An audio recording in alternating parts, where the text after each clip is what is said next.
Hello and welcome to Frontrunner Motorsport. Now, it's a bit late to be giving my opinion on Michael Masi leaving his role as race director of Formula 1, but I figured I'll throw it in there anyway. Unfortunately, it's been really busy the last couple of days and trying to get stuff done. We are moving house eventually, soon, maybe. So I've been dealing with a lot of stuff with that, so I haven't really been doing as much content as I want, and I have plans to do stuff. It's just finding time at the moment. But yeah, Michael Masi. Dude's had a hard ride since Abu Dhabi. I think we can all admit he probably made a mistake.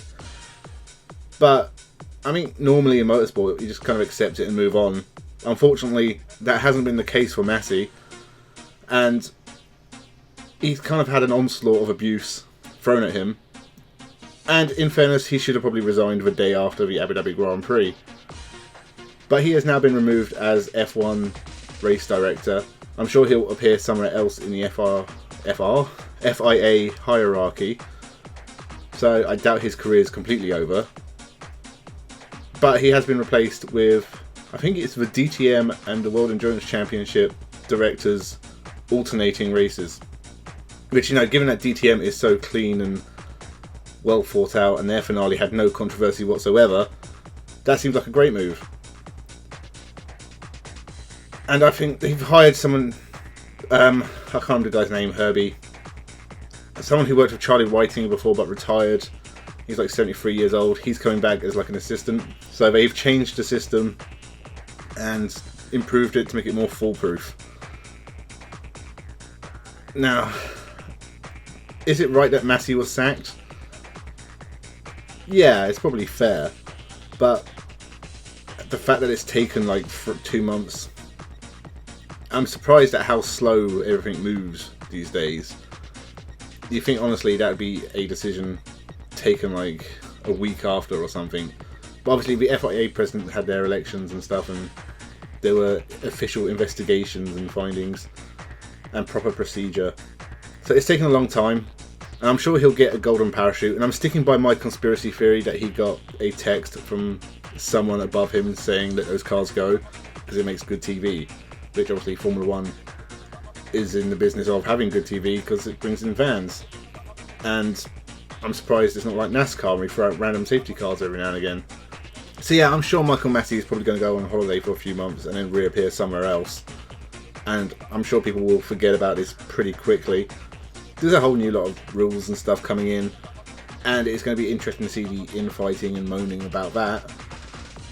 But hopefully this closes the door on 2021 and we can now just look forward to 2022. I will stick by it and say that over 22 races, Max Verstappen deserves to be champion. He's a fantastic driver. He drove fantastically. And it doesn't really matter how he won it in the end. He's still a great champion and much deserving of it. And it's really one fan base in particular that really rails against him, that I've seen on Twitter anyway. I tend to ignore Twitter because it's just the worst place in the world. But occasionally when I get notifications, it's usually someone insane. Sometimes they're famous. But I think going forward, everything should be positive and happy now for 2022. And I am looking forward to the new season, and it's not that far off. I mean, the last few months have gone really quickly, and it's very, very scary how old I'm getting.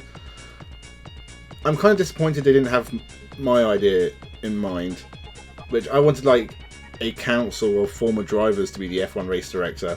So you have like Derek Warwick and I don't know, Pierre-Henri Raffinel and Rubens Barrichello or something, all in like hoods and robes in a darkly lit room with a single candle, and they've got like one line out to someone at the race, and then they make the decisions and it gets passed on, and then Martin Brundle goes, okay, we've got a decision from the racing council and Esteban Ocon has a 10-second penalty, and then it's all just mystical music and smoke machines. I think that'd be great. I want a council of robed Formula 1 drivers running things. Everything. They haven't gone that route. I think possibly splitting it between two experienced race directors may be the best idea, but we'll have to see what controversial decisions they make next year or this year. But I just want a council of people in robes It'd be funny. That's all I want in life. They can make stupid decisions as well, like Nicholas Latifi takes someone out and it's like, oh, the council have decided he has to come in the pits and jump in a bath of Fanta as punishment. Would Formula 1 not just be better? Nikita Mazepin has to finish the race on 3 wheels, as if it'd make any difference.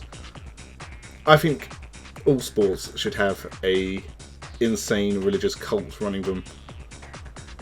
As for Michael Masi, I obviously don't know much about the dude.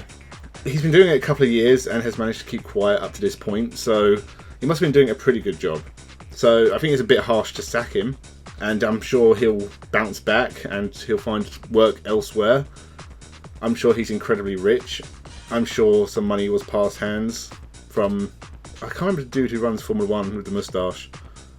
I'm sure like a golden parachute payment was paid to Michael Masi. And Formula 1 will move forward and forget, and we can just be excited for racing.